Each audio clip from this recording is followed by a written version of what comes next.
ఇక ఈ రాకాస cinema 2026 April 3న థియేటర్లలో విడుదలైంది. సంగీత్ శోభన్, నయన్ సారిక, వెన్నెల కిషోర్, గెటప్ శ్రీను, బ్రహ్మాజీ, తనికెళ్ల భరణి కీలక పాత్రలు పోషించారు. నిహారిక కొనిదెల, ఉమేష్ కుమార్ బన్సాల్ ఈ మూవీని నిర్మించారు.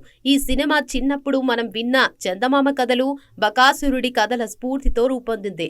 అమెరికా నుంచి తన సొంత గ్రామానికి తిరిగి వచ్చిన వీరబాబు అంటే సంగీత్ శోభన్ ఊరి చివర ఉన్న ఒక పాడుబడ్డ కోటలోని బ్రహ్మ రాక్షసుడి మిస్టరీని ఎలా ఎదుర్కొన్నాడు అనేది ఈ సినిమా కథ. ఆ ఊరి ఆచారం ప్రకారం ఆ రాక్షసుడికి నరబలి ఇవ్వాల్సి ఉంటుంది. అనుకోని పరిస్థితుల్లో ఆ కోటలోకి వెళ్లాల్సి వచ్చిన హీరో అక్కడ ఎదురైన భయానక మరియు హాస్యభరిత సన్నివేశాలను ఎలా దాటాడనేది వినోదాత్మకంగా చూపించారు. సంగీత్ శోభన్ కామెడీ టైమింగ్, వెన్నెల కిషోర్ గెటప్ శ్రీనుల హాస్యం సెకండ్ హాఫ్ లో సినిమాను నిలబెట్టాయి. హర్రర్ కంటే కామెడీకే దర్శకురాలు ఎక్కువగా ప్రాధాన్యత ఇచ్చారు.